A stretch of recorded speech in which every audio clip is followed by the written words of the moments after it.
different, a cluster munition dispenser. Inside a single Iranian cluster warhead of this type, you'll find anywhere from 20 to 80 independent bomblets. Each one packs about 2.5 kilograms or roughly 5.5 pounds of high explosives. And they aren't meant for precision. They are designed for area denial. Once released, this payload can blanket a massive area, covering a radius of up to 10 kilometers or 6 miles. So how does it actually reach its target? The flight path is a highly calculated sequence designed specifically to dodge interception and maximize what we call the shotgun effect. First is the launch and boost phase.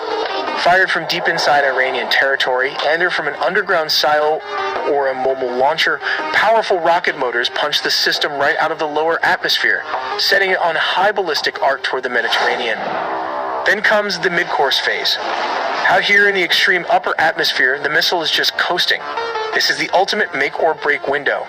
Long-range defense systems like Israel's Arrow 3 have to score a kinetic kill right here, completely destroying the missile while the warhead is still in one piece. Because if it survives and starts its terminal descent, the nightmare scenario begins. At exactly the right moment, reported by the IDF to be around 23,000 feet up, the warhead violently bursts open. This is the free fall and scattering phase. Dozens of submunitions are suddenly released into the sky. Without their own guidance or propulsion, they just rely on gravity and aerodynamics, scattering wildly as they fall. Finally, the impact.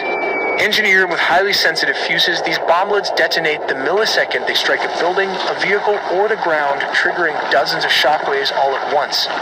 But tactically, why use cluster bombs? Militarily is all about overwhelming the enemy's radar. Sophisticated air defense networks like the Iron Dome or David's Sling are incredibly good at tracking and taking out a single intact rocket.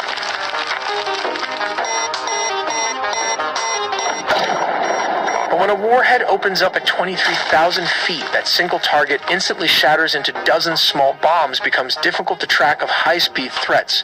It forces the defense system to calculate and prioritize multiple targets simultaneously, drastically increasing the chances that something will slip through the net.